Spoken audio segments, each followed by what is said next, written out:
And good afternoon, everyone. This is Kilo Charlie 9 Victor Kilo Victor. My name is Jim, and this is the Friday afternoon Qso-Vlog network. This is a directed network, and I am net control. If at any time during this net should an emergency arise, please notify net control, and we'll stand by and allow those in need to access this frequency. Is there any priority or emergency traffic at this time?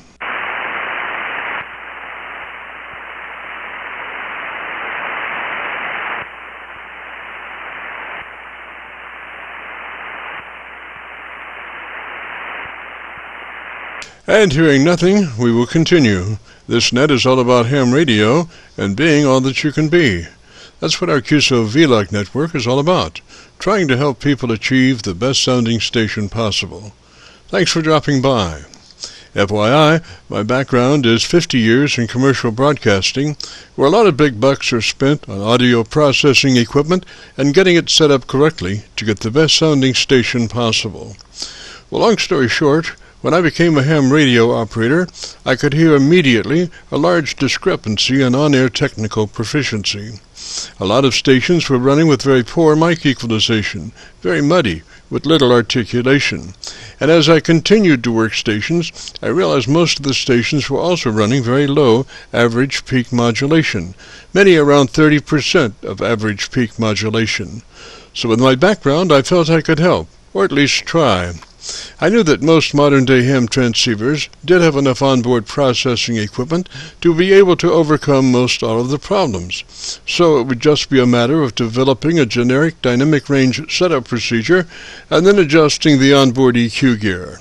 And so I started the Qso-Vlog network with the phrase, if you have a radio you want to check out, give us a shout. And today we're currently featuring over 3,400 Qso-Vlog Aircheck recordings. And you can access these recordings by going to YouTube and doing a call letter search for KC9VKV, followed by the word logbook. That's Kilo Charlie 9 Victor Kilo Victor, followed by the word logbook on a YouTube search. And we also have a newer series called KC9VKV Highlights. That's Kilo Charlie 9 Victor Kilo Victor, followed by the word highlights on a YouTube search. These are some of our less technical and more human nature philosophical kinds of QSOs. That's KC9VKV, followed by the word highlights on a YouTube search. Both KC9VKV Logbook and KC9VKV Highlights are segments of our main YouTube homepage of Jim's Radio Story, where we celebrate a 50-year career in commercial broadcasting. A 50-year journey from a 5-watt pirate radio station as a 12-year-old to production director of a major 50,000-watt AM broadcast facility. And the thing that makes this truly a unique story is that I have all the actual masters from all along the way. Over 2,600 shows, including many full-length major music concerts and radio documentaries. You'll have to check it out and subscribe. Jim's Radio Story on a YouTube search. Our mission statement for the Qso-Vlog network is to establish a higher technical level of radio transmissions of the human voice by the intelligent utilization of available electronics in current amateur radio transceivers. Our setup, while generic in nature, converts the average 10 dB dynamic range transmitter with an average 30% of peak modulation to a much fuller 3 dB dynamic range with an average 80 to 85% of peak modulation. This substantial boost in audio transmit level is extremely beneficial in high noise levels and heavy QRM. It allows you to punch through when others fail. The second part of our transmitter setup has to do with proper mic equalization. We're looking to optimize the transmitted voice for higher level of intelligibility through the use of EQ patterns that bring out the articulation aspects of the human voice. Again, why need to hear the voice if you can't understand the words? Also this afternoon on the receive side, we're running 5 Internet SDR receivers, monitoring New York, Pennsylvania, Georgia, and Virginia specifically, and in addition we're running our newer number 5 Hocus Pocus SDR receiver loaded with 50 additional pre-programmed Internet SDR locations spread out over 20 states across the eastern half of the United States, trying to get a better copy on our 100-watt friends. Also today we'll be running our input source indicator. So when we switch from an internet SDR receiver to our local receiver, you'll be able to hear the switch and see the switch. And as we come together for another Friday afternoon Qso-Vlog network, let us pause just a moment for the amateur radio operator's prayer. Lord, we pray for clear 20 over S9 communications today. Let all our transmissions fill the air and reach their destinations QSA5 to be understood by all. As we pray for good radio conditions, let us also pray for good human conditions. During this time of pandemic that has challenged us all, we pray that you'll protect everyone, especially our elderly. And also, Lord, we seek your divine intervention to bring peace to a very divided United States. As we go through a very conflicting time in America's history with dark clouds all around, we pray that you'll reduce life's daily political QRM between our brothers and sisters. And through your love and guidance, show us the way to find peace and harmony. Help us to communicate with one another 20 over S9. Thank you, Lord, and God bless and protect America. Amen. To continue, since this part of the band has many nets trying to operate in a very confined area, I would appreciate all stations checking into our Qso-Vlog net to keep their bandpass to no wider than 100 to 2900. And again, please, no wider than 100 to 2900. This is the Friday afternoon Qso-Vlog network. And now, with all that being said, let's open it up and see who's out there. If you have a radio you want to check out, give us a shout. KC9VKV, WA8OPR, WA8OPR. OPR, Roger, Roger. What's the name there? Handles Kerry, Jim. Talked to you a number of times. We're in Farmington, Michigan, Farmington suburbs of Detroit, running 100 watts, and recently acquired an older rig. Wanted to see how it's performing. Kenwood TS450, probably about 25 years old. Antenna's 170 foot 10 thread. Over. That's a TX450, Roger? That's a TX450, Roger. Roger, Roger. And how much, what kind of power are you running right now, Terry? What kind of power are you running right now, Terry? 100 watts, 170 foot, set up about 50 feet high point. Roger, okay, tell you what, why don't you tell me in about 10 seconds all about your antenna system, and let me look around and see if I can find just a better path for us, Roger? Okay, thanks, Jim. 70 footers, one east-west, one north. 70 footers, one east-west, one north-south. No balance, no coax. Just a wire coming into the home, into the ship station with an old Heathkit roller inductor tuner. A couple hundred feet of counterpoise wire wrapped around the house, and 3 6-foot ground rods. Back to you, Jim. Roger, Roger, Terry. Well, sounds really good. I'm copying you best on the PA SDR. You're about 8 over the PA SDR noise level. I do have a copy on my local antenna, but it's a little noisy. So this is a better way to go, Roger, Roger. This is a better way to go, Roger, Roger. Well, thank you much. I wonder if you can tell me if the audio is okay, Jim.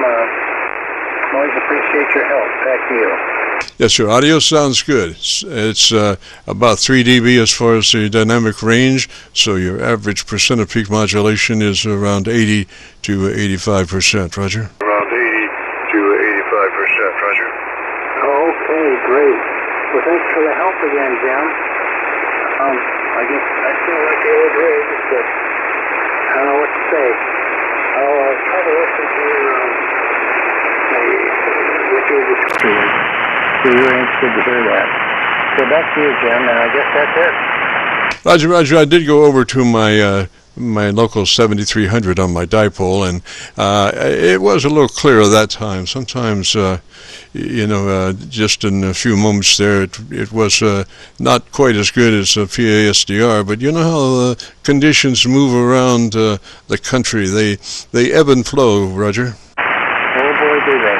Well, I suppose you probably don't really need to know this, but you have don't really need to know this, but you're averaging 20 over 9 on this low rig. And I'm assuming you may be running more than 100 watts. That's you, Jim. Yes, sir. We're running SB220 at about a kilowatt. Roger. SB220 at about a kilowatt. Roger. Wow, kilowatt. Okay. I've got a little KL922, but I don't have it on, so. But thanks, Jim. I appreciate it. So, I guess I'm what?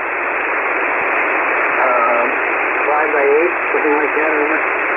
Oh, Roger, yes, at least on the PASDR. And my local one, like I say, you're copyable, but you're a little bit cleaner on the PASDR, Roger. But cleaner on the PASDR, Roger. Okay, got it, Jim. So I'm sure they're stacked up kind of worthless. I don't want to monopolize your time and the frequency, so thank you, Jim, for the final.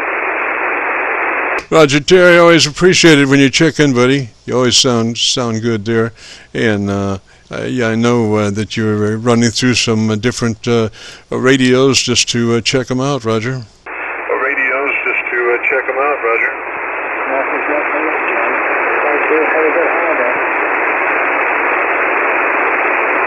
All right, Terry, well, let me say 73 to you, sir, and if you want to copy your radios and listen to them, if you go to YouTube and do that call letter search for Kilo Charlie 9 Victor Kilo Victor, followed by the word logbook, that will take you to this recording. It'll be cut number 1 in a series of 3,400, and I'll have it uploaded to YouTube noon tomorrow, Roger. Uploaded to YouTube noon tomorrow, Roger. Thank you, Jim. Shall do. Appreciate this. Have a good day, Jim. Roger, Terry. Wish I had just a little bit better copy, but you know, Mother Nature is what she is, and I think we've taken as much due diligence as we can with the 5 internet SDRs to get the best copy in the country, particularly in the eastern half of the USA. We have them down the coast down to Georgia, and so we're trying to get the best copy for our 100-watt friends. This is the Friday afternoon Qso-Vlog net. If you have a radio you want to check out, give me a shout. If you have a radio you want to check out, give me a shout. Roger, Kilo 8, Lima, Juliet. Lima Juliet, Roger. What's the name there? Bob, and I have a little bit of a hoarse voice. I don't know what's going on here. I don't have a cold, I don't think, but my voice is not usually raspy like this. Oh, Roger, it's today, health-wise and thing-wise, when you get sick. Sometimes I've noticed that I start to get a sore throat before I get a headache or anything. It's weird. But anyway, glad to have you. What radio are you running today, sir? ICOM, excuse me, I had a cough. ICOM 7610, and I'm running about a little over 500 watts with an amp. Roger. And Bob, what's your location, sir? Just outside Granville, Ohio. Don't put a D in it. We're east of Columbus, east of the center of Columbus, about 25 miles. Roger, and just for kicks now, I'm running 5 internet SDRs. I'm on my local antenna now, but if you would tell me about your antenna system there for about 10 seconds, let me check the other stuff and see if I can get a better copy on you, Roger. Okay. On you, Roger. Okay, for the fancy, it's actually an end-fed low is no higher than maybe 20 feet in the center, and it slopes down in both directions. But I load it on all bands and work all over the world with it, so it does get out. Roger, Bob. I went around the horn there, and I do have a better copy theoretically on my PA-SDR, it's a little quieter, but you know SDRs don't really give you good frequency response, particularly on the bottom end. So the 7300 is good down to 100 cycles, and you're sounding really good as far as the frequency response of your audio. It's from the bottom to the top. It sounds well balanced, Roger. Okay, very good. I get those reports very often from the folks that I have asked about it, or they compliment actually without my even asking often. My voice is actually a little bit not quite right now. It's almost like sounds like I've got a little bit of a sore throat or something, and I don't. And so we also have the 7300. I also have the 7300, a nice little radio. In fact, the mic I'm using, well, I'm on the 7610, but it came with the same mic as the 7300. And so, but they're the same. It doesn't make any difference. So it's amazing how good they sound. And sometimes people ask me what mic I'm using because it really sounds good. And I said, well, I'm using a $10,000 studio professional mic. And then they say, no wonder it sounds good. And I say, no, I'm using a plastic mic that came with the rig. Listen, but that mic was from Bob Heil. And Bob, most of his career, used dynamic mics in most of his mics, and only towards the later part of his career did he start using electret mics. In my estimation, electret mics have a much better articulation level in the top end than dynamic mics by and large, and so I just think that mic is just a beautiful. The supplied hand mic for the 7610 and the 7300 is just an amazing mic to demonstrate that radio, and you'd have to spend $200-300 to top it with a desk mic as far as the technical sound of it, and that is provided that you work that hand mic correctly, and that is pull it to your side of the mouth and talk across it as opposed to trying to talk into it. And in listening to your audio, I'm sure that you're using it that way, because I haven't heard any disparaging aspects of that mic that you would have if you worked directly into it, Roger? You would have if you worked directly into it, Roger. Roger. I'm well aware of that, and exactly what I've been doing since day one. Oh, yes, sir. And with that being done, then you just, I wouldn't, to me, you know, I wouldn't change that. Well, I did. I've got this is a 7300, but I have to run this because we are doing audio video recording, and so I do have a house mic that feeds both the radio and my video recorder, Roger. Both the radio and my video recorder, Roger. Yeah, Roger. Well, that makes sense, given what your task is there. Anyway, yeah, sorry, and doggone voice is actually failing me here in some regard. I think I better go upstairs and get a glass of water or something like that and get the roughness out of it. Although you're probably not hearing that, even though I can tell since I'm generating it. And others probably want to get your help here, so I will say 7-3. Thanks for taking my call and the information and so forth.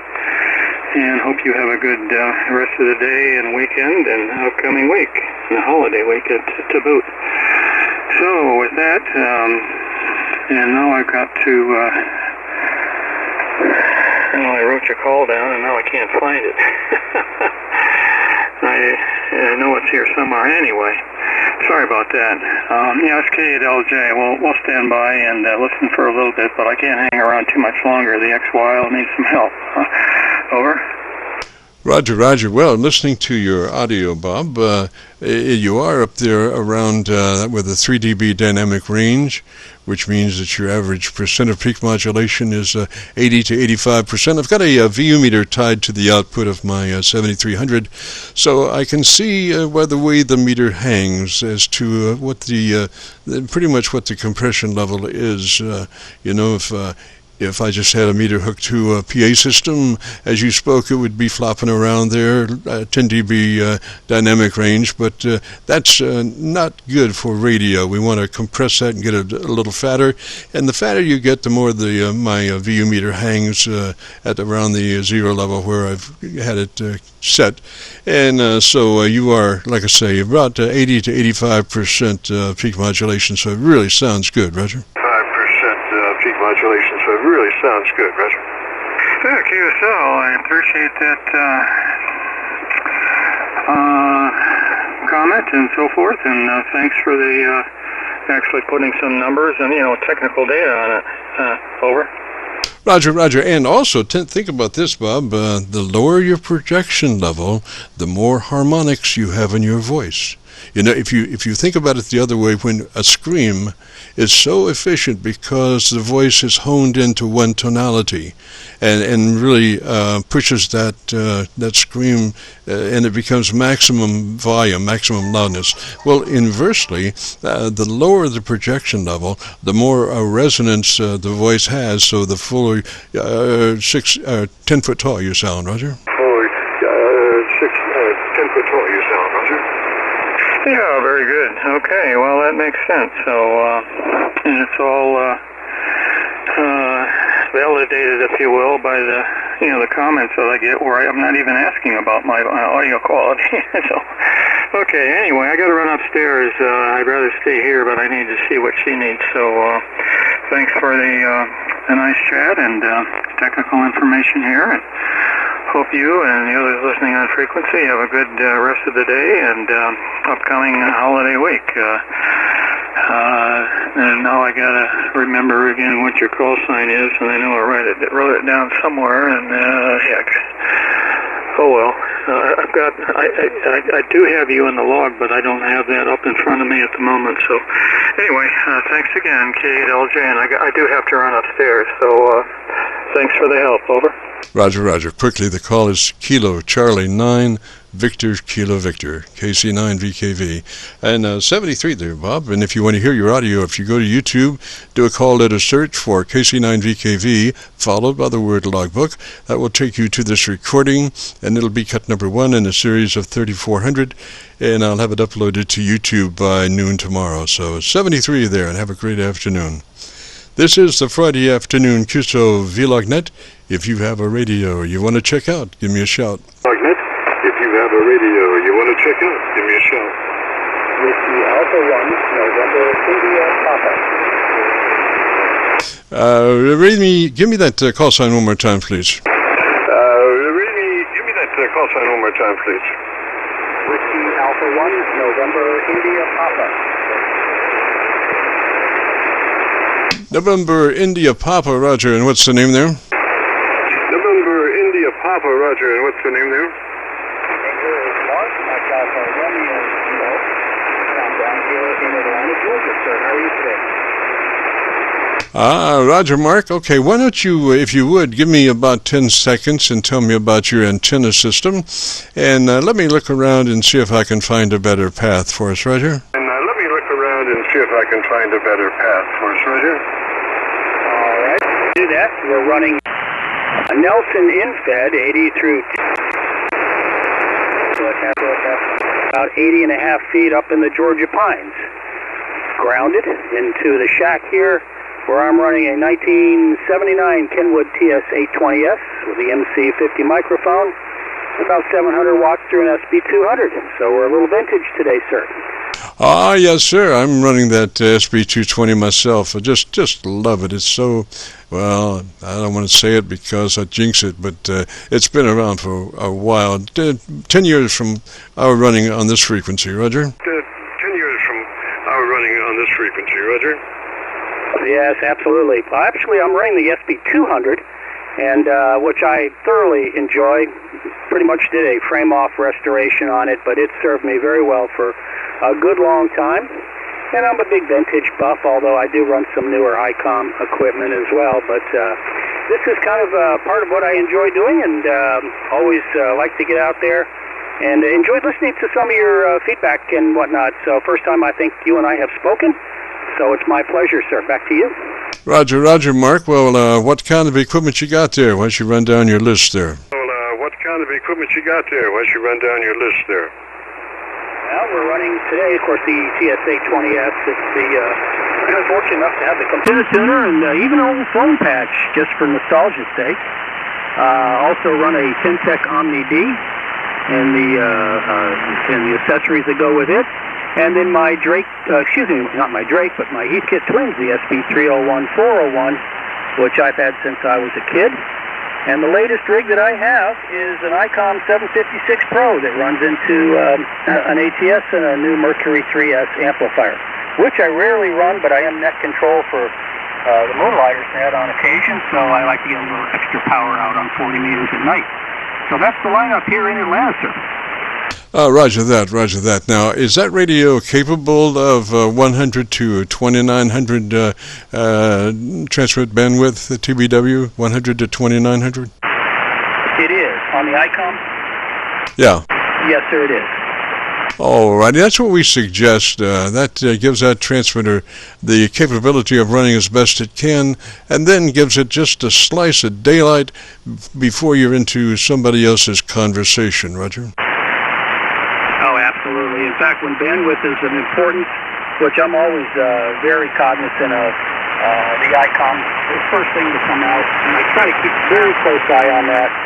We unfortunately have a lot of people that check into the nets and whatnot that like to sound, as they say, loud and proud, and many times they either overdrive their amplifier or they're running too wide. We try to get them to back off the compression and things of that nature, so I should refer them to you more often. Well, trying to always be, shall we say, graceful about setups, we usually suggest on the compression processor only a 3. That's that's it.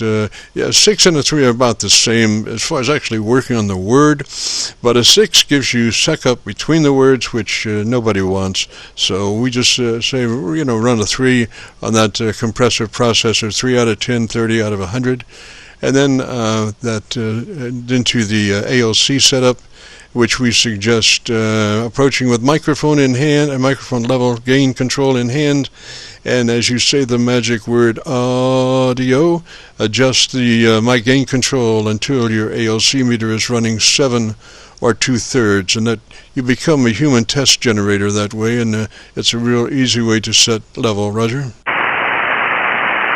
Yeah, you said it very well. That's so true. Rarely do I run compression on my vintage radios. Occasionally, if I'm doing a little DX work, I might. But as far as the ICOM is concerned, you pretty much hit it right on. I get my best reports at about 3 to 3.5, and really seem to have no need to go any further. It's paired up to a Heil ICM mic, which Bob Heil was so gracious to tailor that microphone to the older ICOM, which seems to have some challenges getting input into the transmitter part, and it does a great job, whereas a lot of people have to compensate by increasing their mic gain, which I don't like to do. I'd rather have it naturally on the front end than to process it on the back end, if that makes any sense.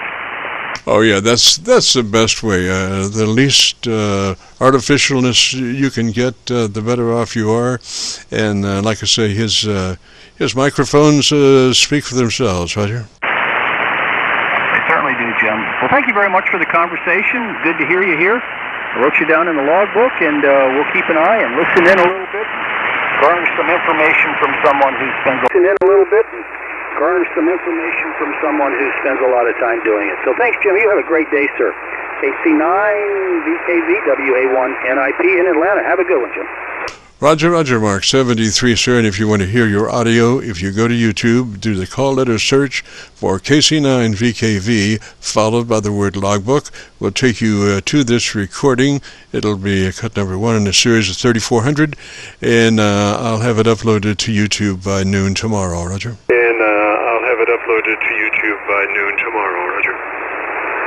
That's great, James. I appreciate that. I always like to hear the audio, so I'll look it up for sure.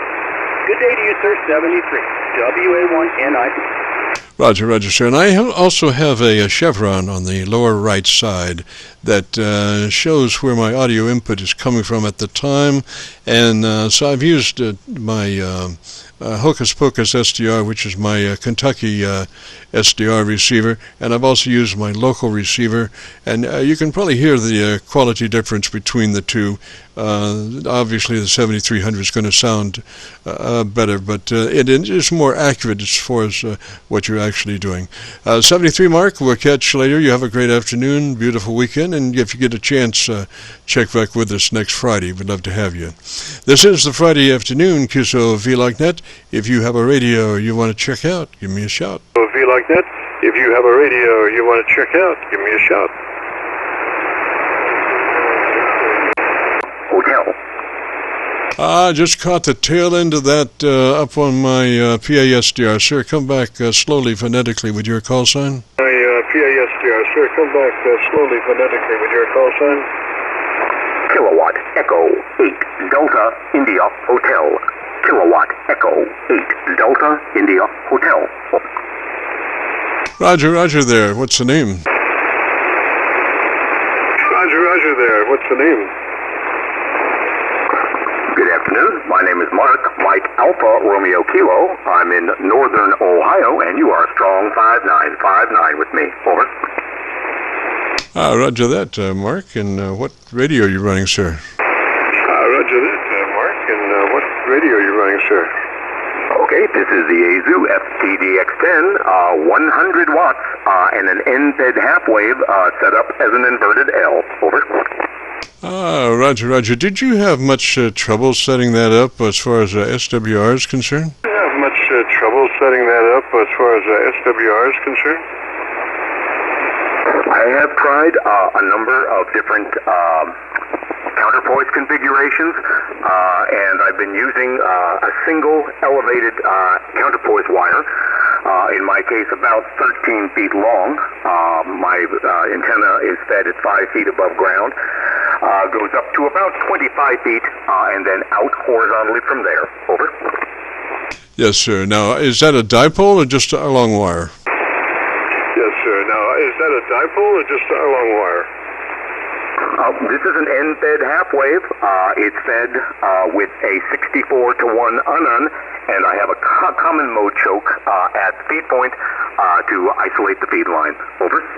Yes, sir. Now, I used to have one of those Pinnacle antennas. It's a sloper, was a sloper, from about 80 feet on one side down to the center point, feed point, and then pretty much parallel to ground at about 30 feet above ground, 25, 30 feet on the other side of the dipole. And I tried and tried to work out the SWR. I could get it down a little bit, but it was a challenge, and I never, I would say, in about 2 or 3 months, I would say, I'm going to go up there and work on that antenna some more and try to get that SWR down. And I would go up there and play with it for a couple of hours, and I'd probably wind up worse than where I was, and whatever. And then I was using tie wraps on the antennas just so I could quickly move them around. And one of the tie wraps slipped, and I lost the whole high side antenna support out of the tree. That was, like 60 feet up there. And I was, oh my God, that's, it took a bunch of effort to get it up there. But I did lose it. And so I said, well, I'll just tie it off to the first limb on the tree instead of the top. And so I did that. And so instead of a sloper, it was pretty much horizontal like the other side. And I go in and look, and the SWR is non-existent. The problem was that there was such a discrepancy between the one side of the dipole and the other side, the one being the sloper and the other side being the horizontal to ground. And I never would have worked that out if I'd kept on that way. So it was really a godsend that I wound up losing the top aspect and just going to that lower limb on the tree, Roger. Losing the top aspect and just going to that lower limb on the tree, Roger. Okay, QSL. I did have something of a similar problem when I first installed the antenna. I was making all of my frequency adjustments at the far end of the antenna, away from the feed point, and I was using a fairly heavy insulated wire from DX Engineering, and I was just wrapping it back on itself at that far end to make changes, and I could not make anything work. I kept getting completely erratic changes every time I made a change. Nothing would follow a pattern. And what eventually happened is I ended up just not making the adjustments at the far end. I got rid of that twist back on the wire element and just soldered it there, and then started making all of the adjustments strictly at the feed point, and then everything started to come in, and the changes I were making became fairly linear. I use this antenna mostly just on 40 meters. I do have it tuned up for the higher bands, and I get fairly good SWR, but I also have a cobweb antenna for 20 through 10 meters, and I find that the cobweb works a little bit better in this installation. Over. Roger, Roger. Well, I follow the point of adjusting on the ends of it. Those are the voltage points, so they're the most sensitive to change in the antenna. You have to do a bunch of stuff to make any difference on the base of it, since that's the current side of most antennas. So what I would do is, I don't know if you're familiar with the thing called a split bolt, but I would take a split bolt out to the end of the antenna, and I would tack down about a 18-inch piece of wire and connect it to the antenna with a split bolt. So they use split bolts for power transformers on the poles, and those things last a good 30 years, so it's good enough for me. And so then I can make adjustments on this dangling piece of wire, about 18 inches long or so, and I can move it up, move it down, wrap it around, whatever I need to do. And what I did was, on the negative side, I'm not using any transformers or anything up there, just a straight, coax feed. And so on the ground side, I would make my adjustments for SWR. And then on the high side, I would bring it back onto frequency. And I would keep going back and forth, SWR always on the ground side, and bring it back to frequency on the high side, and keep going back, and you can just bring it right down on frequency that you're looking for at zip SWR, Roger. That you're looking for at zip SWR, Roger. KC9VKV from KE8DIH. Okay, QSL, that's a good idea. Next time that I need to do some adjusting, I'll give that a try. If you have a little bit of interest, if you look at my QRZ page, you'll see some diagrams and photographs of the antenna installation. Over. Very good. Now, are you coaxed all the way into the house, or do you use 300 ohm or like that? Into the house, or do you use 300 ohm or like that? Okay, I'm feeding the antenna with coax. It's RG400 equivalent, and I've got about a 27 to 28 foot run from the shack out to the base of the radio mast. Over. Roger, Roger. Now that 400 is some kind of coax, man. That is, sometimes it's not user friendly because it's so stiff. It does a heck of a job, but it's just so stiff to use, particularly indoors. Heck of a job, but it's just so stiff to use, particularly indoors. Yep, QSL. I'm fortunate that I have a straight run and don't have to make very many bends. So that extra stiffness, it hasn't been too much of a problem for me. I'm using, I believe it's the Messi and Paolini brand out of Italy, and I changed that out about, 2 years ago, and it's been working very well for me. Over. Oh, roger that, roger that. Well, I'm, we went to the Indianapolis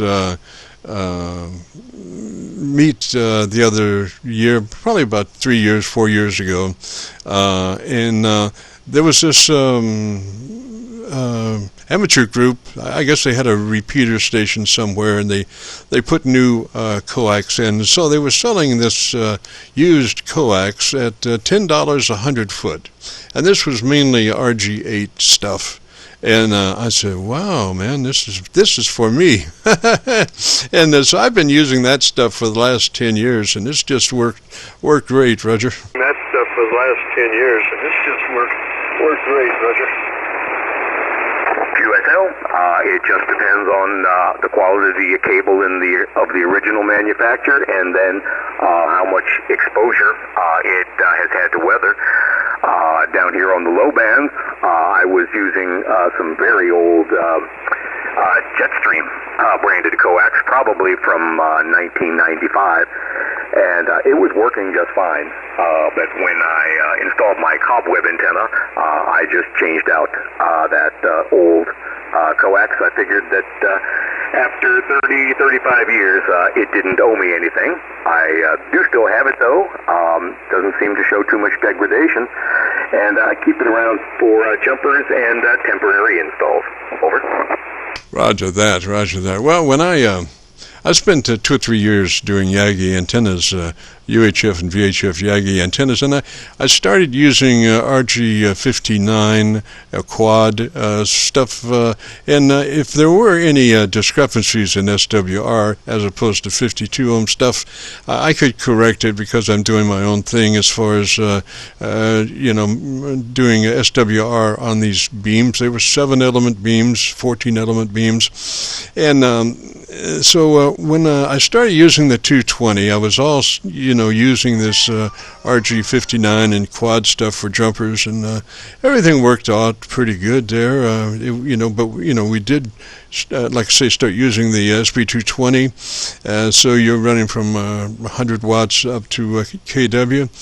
And I stayed too long at the farm one time when I was tuning up with this stuff and with the RG59, and I started smelling something, and I looked back, and man, this 59 stuff, it just turned to spaghetti. It was and loose, kind of warped spaghetti. So I do know that RG59 dies at a kilowatt, Roger. Know that RG59 dies at a kilowatt, Roger. Yep, QSL. I was originally running RG8X up to my cobweb, and I had that up for about a year and a half to 2 years, and it worked pretty well for me. But when I had the opportunity and I changed it out to this M&P coax, the RG4 coming in, I found that I had a lot less noise coming in on the feed line. When I would had a common mode choke at the entry point here to the shack, and I could take it in and out between the two different coaxes. And I found I had a lot better shielding with the M&P coax. They have I believe they have the internal copper tape as well as the braid. And overall, I've been pretty happy with it. No particular reason I went with that brand. I had not used it before, but all of DX Engineering and HRO and everyone was out of RG400 at the time I needed it, and they had it in stock. And I had it in about 3 days from Italy, so overall I'm fairly pleased with it. Over. Roger. Just wondering if you had ever had any problems with audio, RF in the audio. Problems with RF in the audio.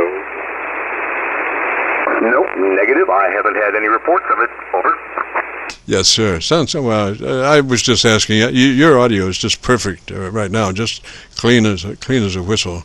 I was just curious because what that is RF coming back into the shack, and I had that problem earlier. Because the more stuff you have tied to your audio system into your radio, the more probability you stand of getting RF pickup into the audio. And we have a system that we feed the video recorder and all that stuff and it's all tied together. And so I did in the beginning have a slight problem, and I was thinking, if I could just see the RF to figure out how to change it, to move it along to somewhere else, And then I happened to think, well, what about a fuel strength meter?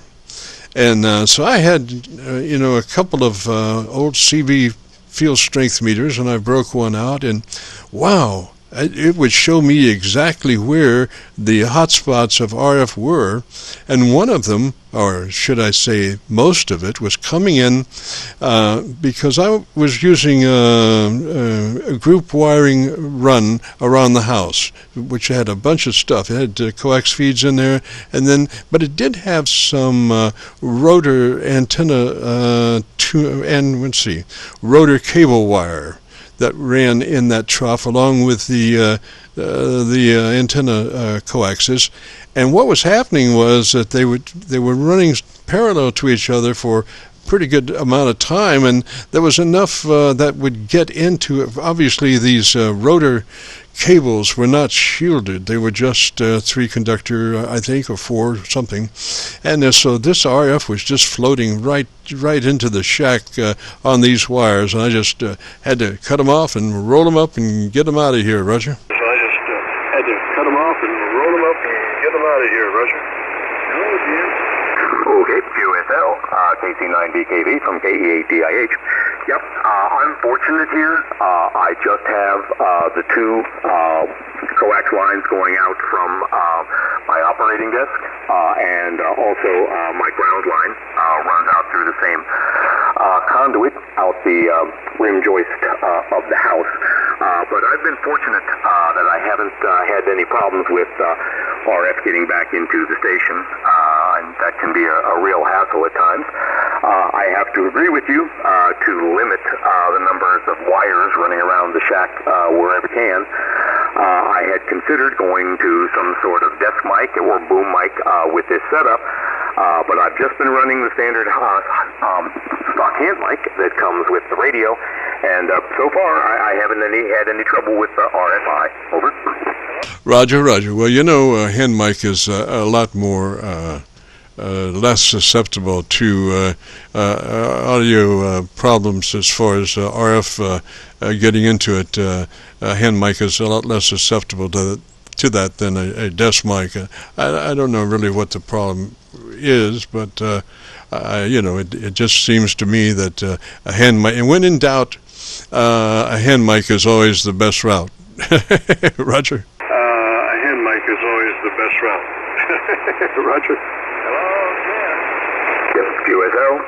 It certainly seems to be the simplest, and I think we're fortunate today that most of the manufacturers are putting, a halfway respectable stock hand mic in the package with it.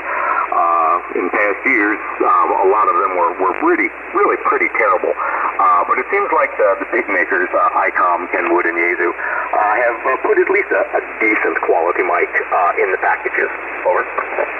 Oh, yes, sir. And I think I hear somebody calling. So, Mark, let me pass along 73 to you, sir. You're sounding good. And again, if you want to hear your audio, if you go to YouTube and do a call letter search for Kilo Charlie 9 Victor Kilo Victor, followed by the word logbook, will take you to this recording, and I'll have it uploaded by noon tomorrow. To this recording, and I'll have it uploaded by noon tomorrow. Okay, my friend. I very much appreciate the conversation, and we'll wish you all the best here from Ohio. KC9VKV from KE8DIH 73, and good afternoon. Roger, sir. I think you really enjoy your recording. You really sound good. Good job. This is the Friday afternoon Qso-Vlog net. My name is Jim, and if you have a radio you want to check out, give me a shout. Give me a shout. 0, Foxtrot 8, Echo, Sierra. Roger, Echo, Sierra. What's the name there? Echo, Sierra. What's the name there? My name's Mike. I am in Marksbury, Ohio. I'm here about a 5'9". Roger, what's the name over there? Roger, what's the name over there? Mike, India, Kilo Echo. Roger, Mike, and what radio are you running, sir? Roger, Mike, and what radio are you running, sir?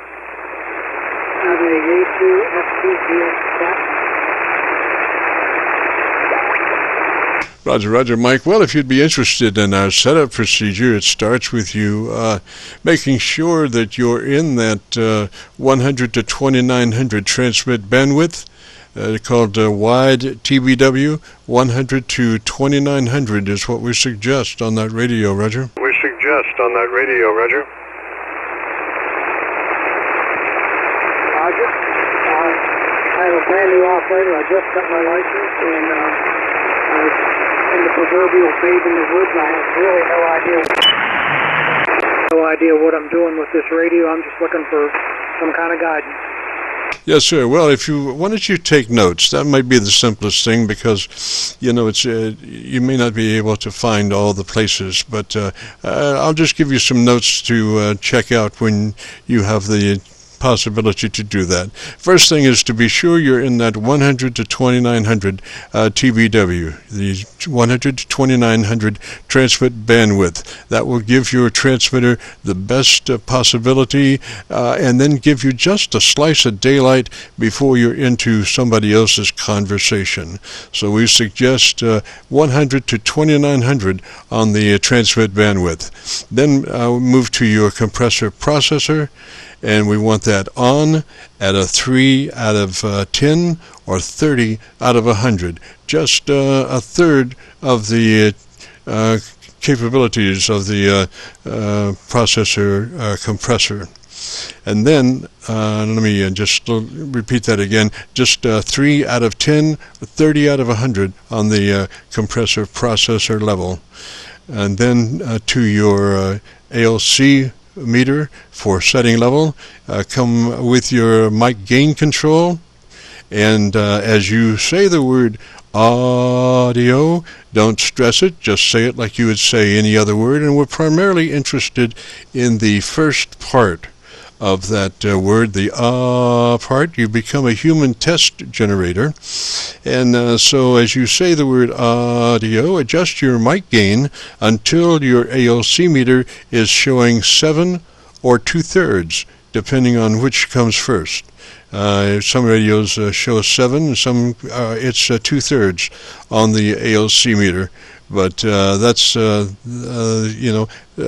before any equalization. That's just the basic setup for the radio, Roger? Yeah, equalization. That's just the basic setup for the radio, Roger? Roger, thank you very much for that. Like I said, I just got my license. I really am just trying to get all of this figured out. I'm just happy to be on the air making contacts with people who have forgotten more about ham radio than I know. Yes, sir, and I've heard your audio now, and your audio really sounds good, so I don't think you'll have to do, at this point, any equalization. It sounds really good the way it is, Roger? Equalization, it sounds really good the way it is, Roger?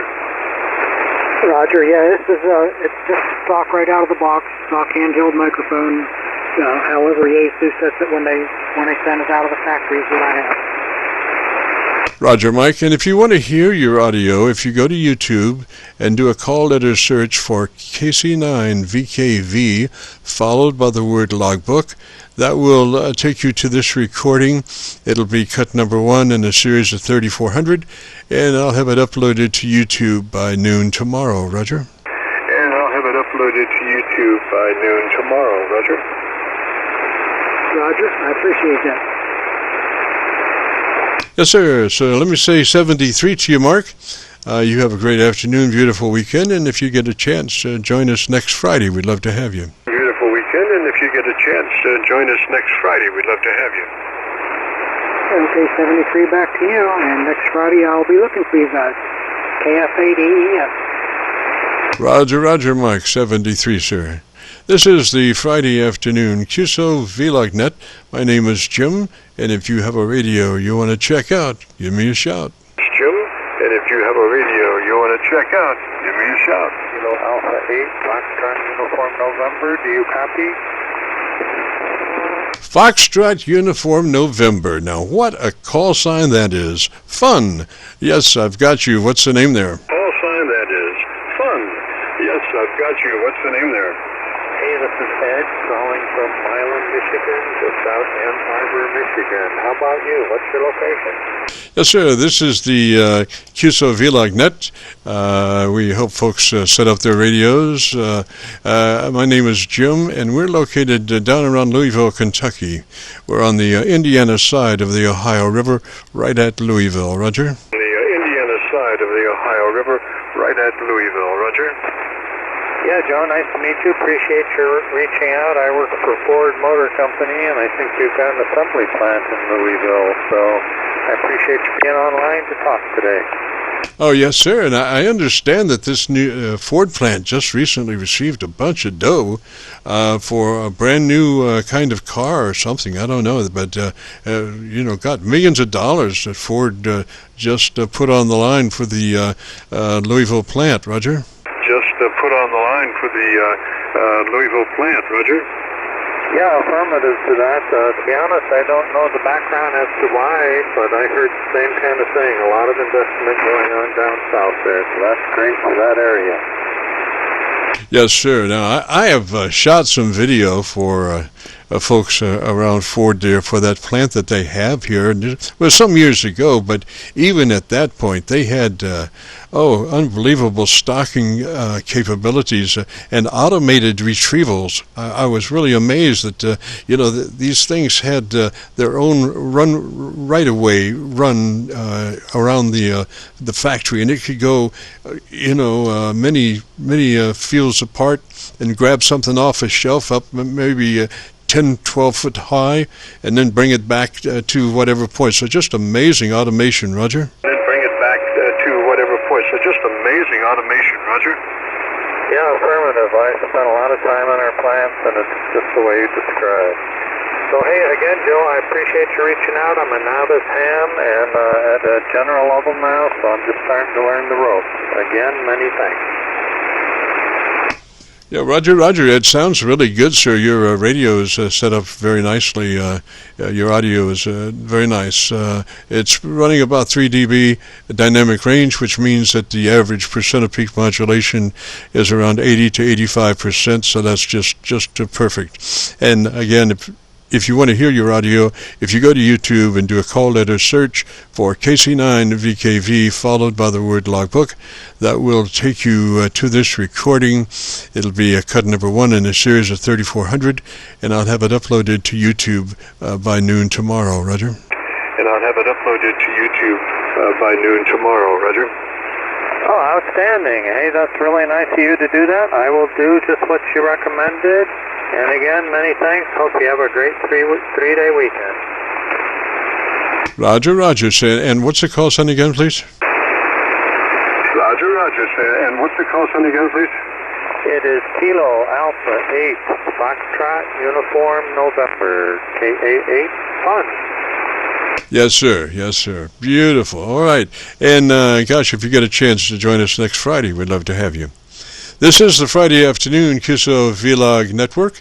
If you have a radio you want to check out, give me a shout. Network.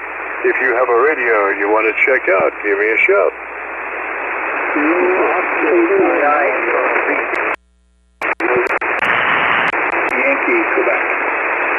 Yankee Quebec station, come back slowly phonetically with your call sign. Yankee Quebec station, come back slowly phonetically with your call sign.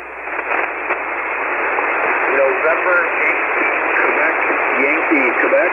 The name is Jay from Detroit, Michigan, and you are my very first RF or HF transmission, brand new general operator.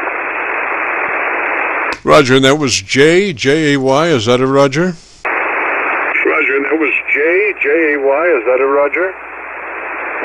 That is correct, it is Jay. Roger J. And what radio are you running today, sir? Roger J. And what radio are you running today, sir? The 991A Yezu. And as I mentioned, you are my very first HF contact. Just put the antenna out the window today. Roger, Jay. Well, gosh, welcome aboard, sir. Glad to have you on amateur radio. You're sounding good. I wish I had a little bit better copy. I tell you what, I am running with 5 internet SDRs plus my local antenna around Louisville, Kentucky. So if you would, why don't you give me about 10 seconds and tell me about your antenna system, and I'll tune around here and see if I can find a better path for us, Roger. And I'll tune around here and see if I can find a better path for us, Roger.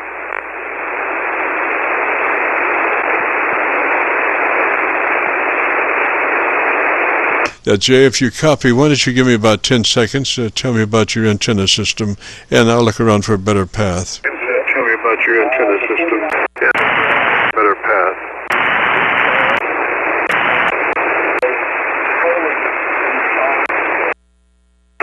Window down to the 6-foot fence. So, first contact. Okay, Jay, I've got you best on my SDR up in Pennsylvania. You're about 3 or 4 dB above their noise level. That's the best I've got on you. So from what I can tell, the audio sounds pretty good. Why don't you tell me about the best thing you like about your radio, and let me listen to you for a minute. Why don't you tell me about the best thing you like about your radio, and let me listen to you for a minute. Well, as a new general, I appreciated the whole shack in a box house that I could easily have here in my home office with a couple of antennas. Granted, I'm so new that I've got my jam plan in front of me and my manual, and not only are you one of the first contacts that I could hear, but I'm pleased that this is my first contact that could hear me, and I'm somewhat shocked that the antenna is working. Roger, Jay. Well, let's see. Let me give you some notes that might help you at your leisure look up things and make some adjustments. The first thing is to be sure that the radio is in the 100 to 2900 transmit bandwidth. It's called TBW, and it's called wide TBW, and the numbers are 100 to 2900. Most modern day radios have maybe 3 different options for your transmit bandwidth. We do suggest that the best one is 100 to 2900. That lets your transmitter operate as best it can, and then gives you just a slice of daylight before you're into somebody else's conversation. Roger? Daylight before you're into somebody else's conversation. Roger? Yes, makes good sense. I do not yet know where to find that on the 991A. Yes, sir. Well, hopefully the manual will tell you about that. How old is that radio? Hopefully the manual will tell you about that. How old is that radio? It is very new. I got it about 2 months ago. Yes, sir. So I'm sure that transmit bandwidth notation is in your book. If not, then do it on Google it. You get all kinds of information off Google if you don't have a good owner's manual, whatever. So once past the setting up the TBW, you move to your compressor processor, and what we want there is on at a 3 out of 10 or 30 out of 100. We're looking for just a third of the capabilities of that compressor processor. So compressor processor on and at a 3 out of 10 or 30 out of 100. Roger? 3 out of 10 or 30 out of 100. Roger? Roger that. I will definitely look up both of those.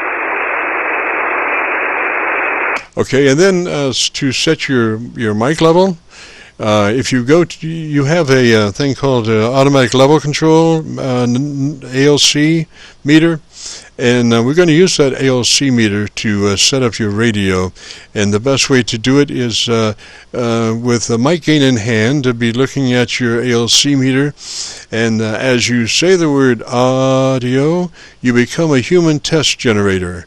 Now, we're not interested so much in the back side of that word. It's mainly the sound, and just spoken as you would speak any other word in a QSO. Don't stress it, just say it like you would any other word, and adjust your mic gain until your ALC meter is running 7 or 2/3. So 7 or 2/3 is the sweet spot that you want to adjust that mic to as you say the word audio. Roger? That mic too as you say the word audio. Roger? And that is on the mic gain, correct? Yes, sir. Mic gain control, internal mic gain control. You have regular mic gain, and as you say the word audio, just adjust that mic gain until your ALC meter is running 7 or 2/3, and that is the sweet spot for the ALC meter. 2/3, and that is the sweet spot for the ALC meter.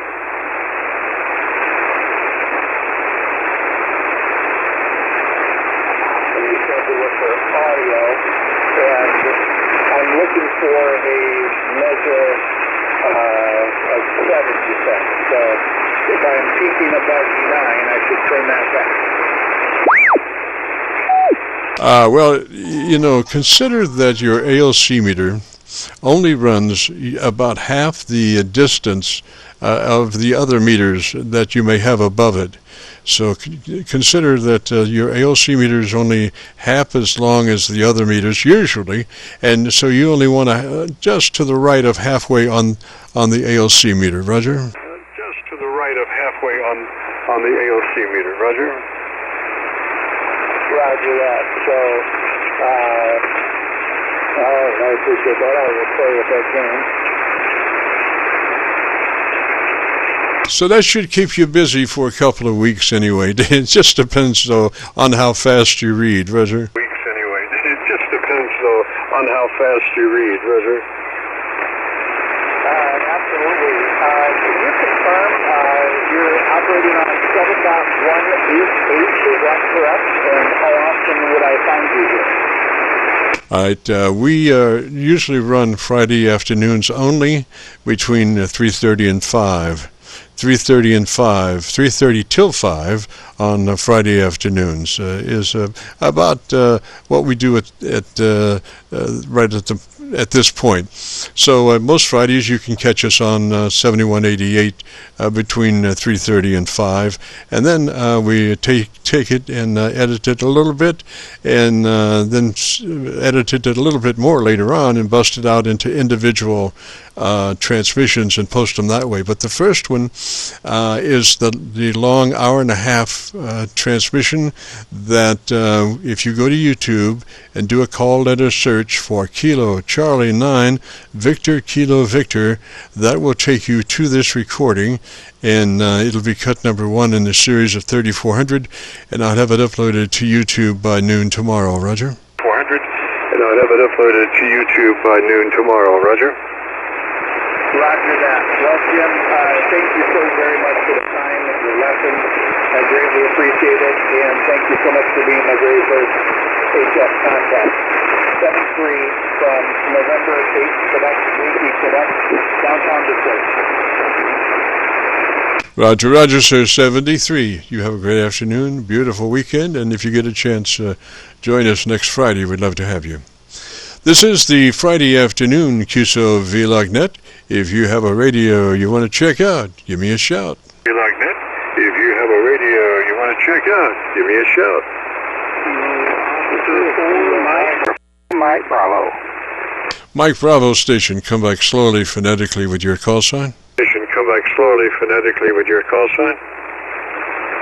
That is Kilo Echo 4 Mike Bravo. Roger, Roger, Mike Bravo, what's the name there? Roger, Roger, Mike Bravo, what's the name there? The name is Mark. The name is Mark. I'm in Wedowee, Alabama. Now, how do you spell that city that you're in? How do you spell that city that you're in?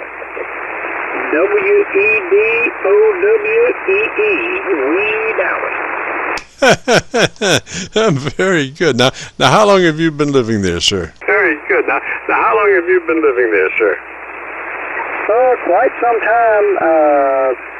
Probably 10, 15 years I've been out here. I was actually born in Carrollton, Georgia, which is just a little ways down the road, but I've been enjoying amateur radio since the early 80s, so finally I've been trying to hook up with you here for a few weekends, and about the time I get home you normally sign off, so I'm tickled that I finally got in there.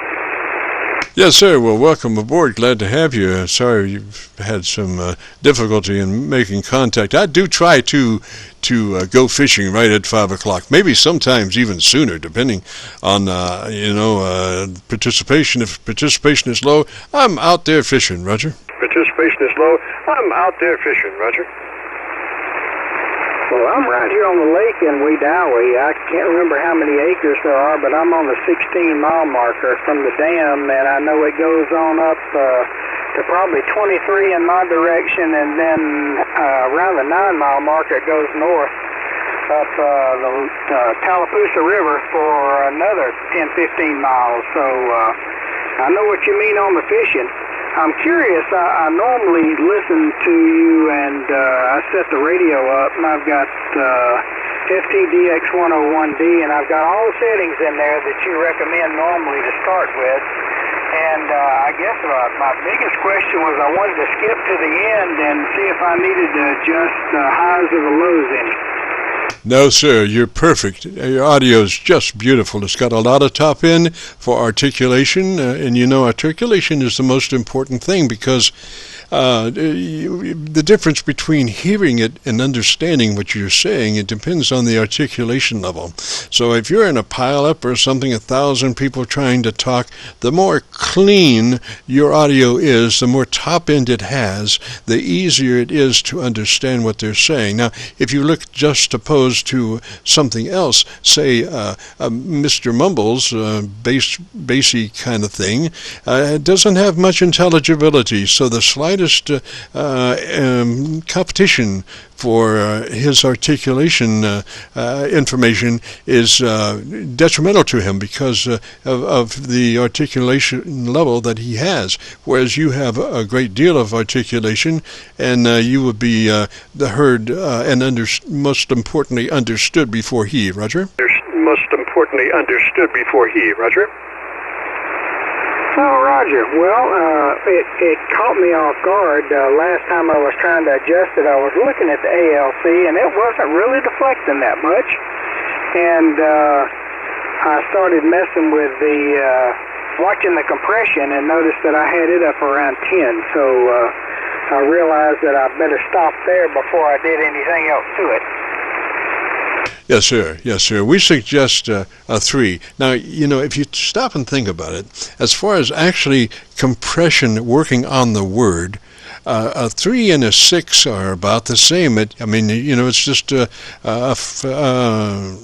relatively slow attack and release system is what a compressor is, as opposed to a limiter, which is a very fast attack and release system. So, 3 and a 6 are about the same, but the problem is that the 6 gives you suck-up between your words and between sentences, which doesn't do anybody any good. So we suggest a 3 that's stable and it doesn't suck between the words. Roger? Stable and it doesn't suck between the words. Roger? Oh, Roger. Well, I may have misspoken. I've got my processor set on the 3 like you recommend, but since my ALC is not really moving that much on my meter, I was looking at the other meter where it's got the compression on it, and it goes from 0 to 30 dB, and it's deflecting between a 5 and a 10 dB. Does that sound about right? Yes, sir, exactly right, because we just want to use finesse on the compressor processor. A lot of people just dump it in there and they sound like up against the wall trying to contact the moon on a Friday afternoon with a half a pint of Jim Beam or something. So what we're looking for is a little finesse there. So that's when we say a 3, and that does a great deal as far as audio. It's subliminal though, because it doesn't just jump out, hey, he's running compression. So we handle that with finesse. So it would be a compressor processor on a 3 out of 10 or 30 out of 100. Just a third of the capabilities, Roger. Just a third of the capabilities, Roger. Roger. Well, I certainly appreciate you giving me the check and letting me know that everything's good. I am curious on your final, though. I know there's probably somebody else wanting to get in here and get a check as well. I know on Wedowie I'm catching catfish, crappie, and sorted bass, and I'm curious what you're catching there. Yes, sir. Well, anything moving. I even caught a couple of raccoons once.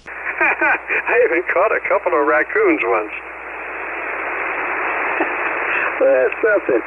Well, I've seen them swimming across the lake along with deer and everything else out here. So you really got to watch what's around you. I had an alligator come up one time, and of course somebody made it disappear, even though they're not supposed to. And I've seen plenty of other playful animals in the water as well. But yeah, all interesting. All right, then. Well, I certainly appreciate you giving me the check, and look forward to catching you on here again. I'll make sure that somebody else has a chance to jump in here at the end. Have a good evening. KO4MB. Roger, Mark. What is the radio that you're running now? Roger, Mark. What is the radio that you're running now? That's the FTDX 101 Delta.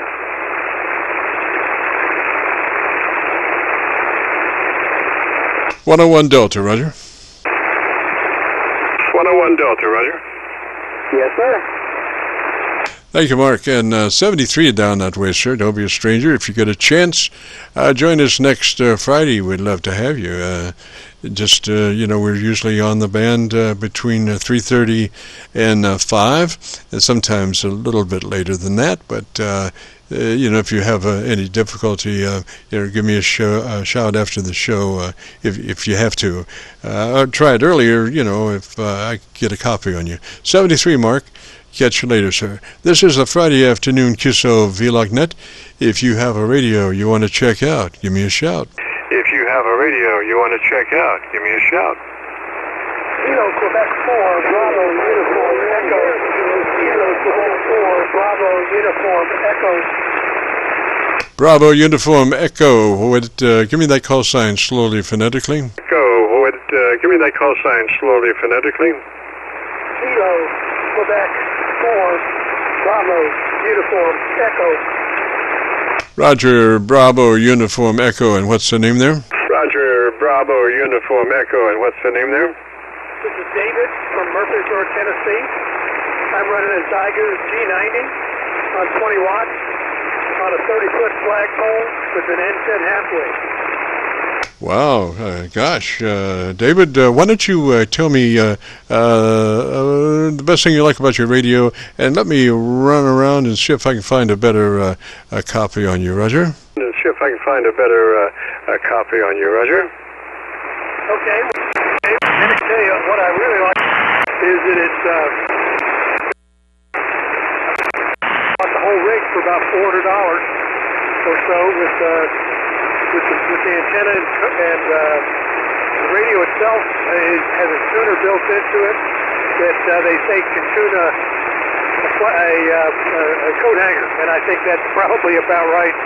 I'm just learning how to do this, so having a machine that does a lot for you really helps me out. Roger. Now, David, I'm copying you on my Kentucky SDR. You're about 4 dB over their noise level. I'm just wondering now, how much power are you running at the moment? How much power are you running at the moment? I'm running 20 watts. Okay, so maybe I'm just trying to think of maybe try a little bit more. Do you have a ALC meter, Roger? Try a little bit more. Do you have a ALC meter, Roger? No, I just have what the radio puts out. I don't have any amplifiers or anything else. And the maximum on this particular G90 is 20 watts. Roger. But you should have an ALC meter. In other words, you have a power output meter, and below that, might you have an ALC meter? Power output meter, and below that, might you have an ALC meter? I have a bar chart that goes from the left to the right, from 1 to 9, and then plus 20, 40. I think that's the F meter.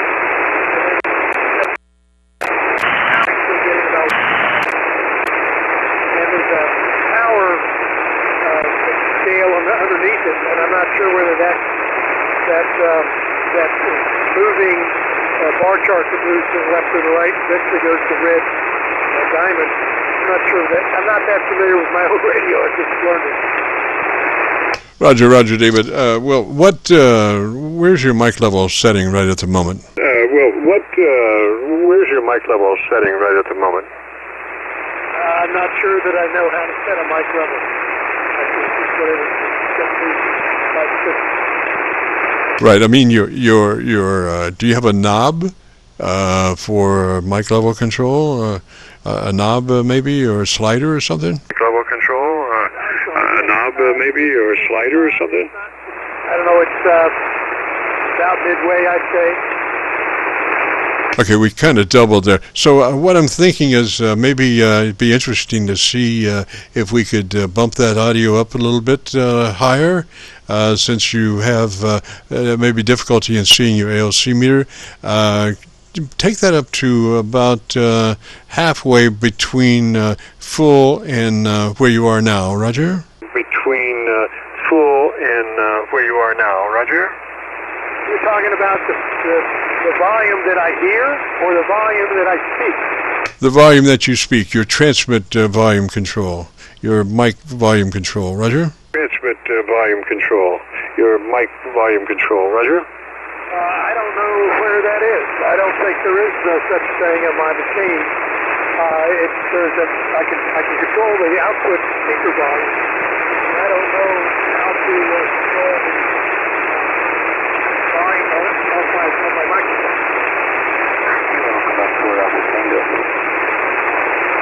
Roger. Well, you might look, and if you have a book, you might look. Usually, most radios do have a transmit mic volume control, and if you do, what we would wanted to do would be to experiment at a little bit higher level than where you are now, because you are having difficulty with your ALC meter. Like normally, to set your proper mic level, transmit level, you would go to your ALC meter with your mic gain in hand, and as you say the word audio, don't worry about the second half of that word, it's the first half, the and you become a human test tone generator, and as you say the word audio, adjust your mic gain until your ALC meter is running 7 or 2/3, whichever is appropriate for your ALC meter, Roger? Is appropriate for your ALC meter, Roger? Okay, I see you've given me some homework. I need to work on that and see if I can't make that good. Can you give me a signal report? Yes, sir. I'm copying you on my Kentucky SDR, and you are 4 dB above the SDR noise level. That's about the best I can give you, Roger. I do not have a copy on my local 7300. Give you, Roger. I do not have a copy on my local 7300. Okay, what is your call sign, please? Call sign is Kilo Charlie 9 Victor Kilo Victor. Again, Kilo Charlie 9 Victor Kilo Victor, and the name is Jim Juliet India Mike, and this is the Qso-Vlog network. Roger. Juliet India Mike, and this is the Qso-Vlog network. Roger. Oh, very good. I'll have to come back and visit you again. I generally I'm on 20 meters, but it's so bad I don't look at the contact.